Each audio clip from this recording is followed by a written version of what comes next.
Alors c'est un championnat interrégional qui va regrouper des jeunes, des bateaux justement de la classe optimiste, 420 et RS FEVA, pour une compétition de 3 jours sur le lac du Bourget.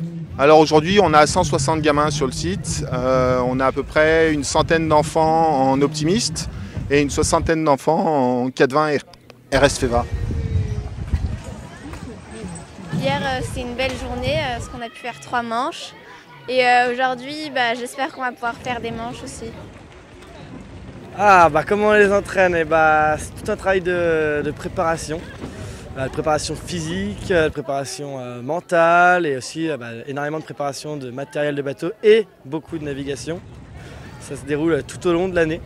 C'est vraiment des planifications annuelles, même l'hiver, même l'été, quand il neige, quand il fait chaud, on navigue énormément, on se déplace aussi énormément pour pouvoir accumuler des heures de confrontation.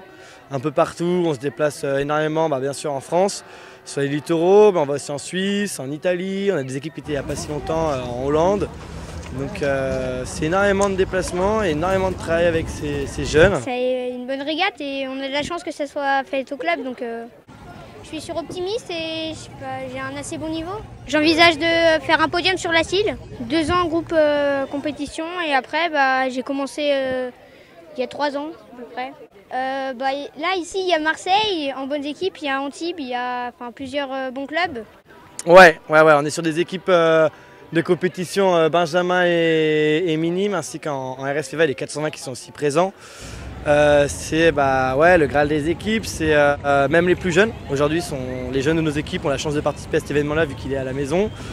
C'est une interligue, c'est un interrégional et ça a vraiment pour nos équipes, ça fait partie de leur sélection pour les championnats de France, de leur saison sur l'année et c'est une grosse date pour eux.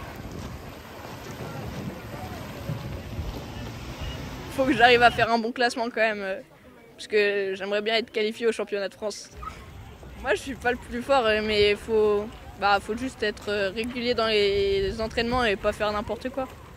Faut être déjà motivé, je pense que c'est important. J'ai ma fille qui a 12 ans et mon fils qui a 14 ans, donc tous les deux en minime, en optimiste. Moi je suis née dedans, mes parents faisaient déjà de la voile, donc j'ai continué de génération en génération. Donc maintenant c'est les enfants qui prennent le relais et nous on continue aussi en tant qu'adultes. Et le goût de l'effort, avec le temps on y va, quel que soit le temps, il fait beau, il pleut, on y va quand même. Donc c'est des valeurs importantes. Et puis la vie aussi en groupe, puisque même s'ils sont tout seuls sur leur bateau, il faut quand même savoir naviguer ensemble, s'aider, s'entraider, donc c'est important. On les prépare au niveau du matériel, de leur tenue, pour être sûr qu'ils aient tout, ce qu'il faut pour être dans les meilleures conditions. Après, les entraîneurs prennent le relais pour les réglages et les préparations des bateaux. Comment ça se passe pour toi? Plutôt bien pour l'instant. Tu vas souvent sous l'eau, il n'y a pas trop de vent du tout, c'est un peu compliqué, il ne faut pas perdre de concentration.